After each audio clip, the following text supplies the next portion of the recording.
Cauliflower Manchurian చేయాలనుకుంటున్నానండి నేను. Cauliflower మైదా, ఒక కటోరీ మైదా తీసుకున్నానండి. ఒక హాఫ్ కటోరీ కాలీఫ్లవర్ తీసుకున్నానండి. ఒక స్పూన్ ఇంత ఇది సోయాబీన్ ఇది సాస్ తీసుకున్నానండి. సోయా సాస్ తీసుకున్నాను. అది మళ్ళీ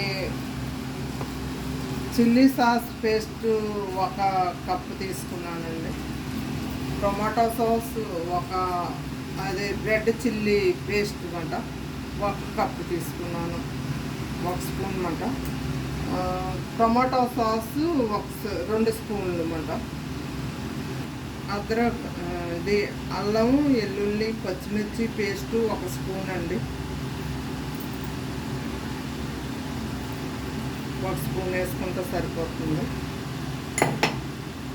ఉప్పు వేసుకోవాలండి. 1 స్పూన్ ఉప్పు పడుతుందండి. 1 స్పూన్నర ఉప్పు వరకు పడుతుందండి. దీంట్లో మనం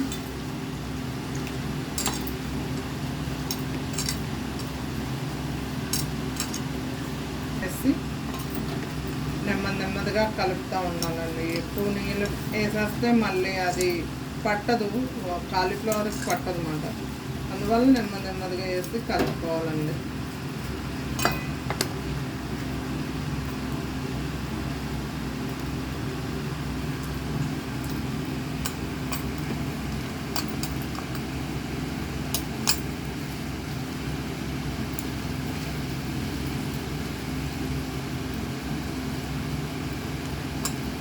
ఇక ధనియా జీరా పౌడర్ వేసుకుంటున్నానండి. ఒక హాఫ్ స్పూను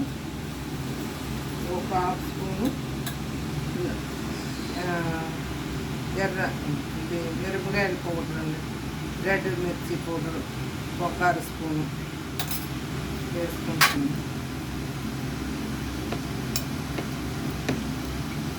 పిల్లలు కారం తినలేని పిల్లలు, చిన్నపిల్లలు అలా ఉండేటట్టు ఉంటే మనం అల్లం వెల్లుల్లి పేస్ట్ తీసి వచ్చండి ఒట్టు లాల్ మిర్చి పౌడర్ వేసుకుంటే సరిపోతుందండి.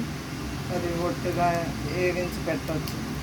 అందు ఏంటంటే దుకాణాల్లో అది కలర్ వేస్తారండి, ఫుడ్ కలరు.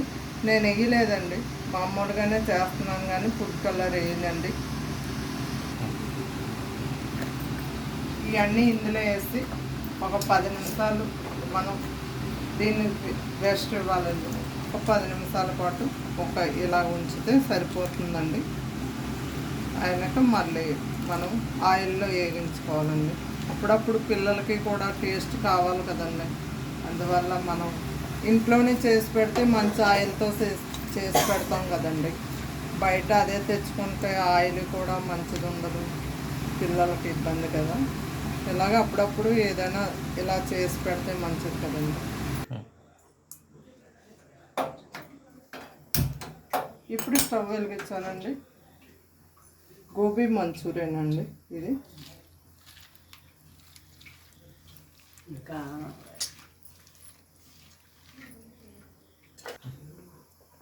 ఇప్పుడు వేస్తున్నానండి.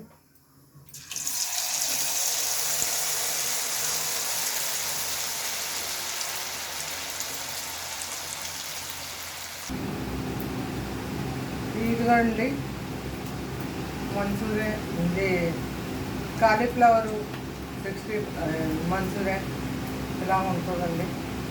బాగుంటాయి, చాలా బాగుంటాయి. టమాటో సాస్తో తినొచ్చండి. అప్పుడప్పుడు తినేదానికి ఇంకా పిల్లలకి చాలా ఇష్టమైనవి. సెలవుల్లో అందరూ చేసి పెట్టండి. సబ్స్క్రైబ్ చేయండి.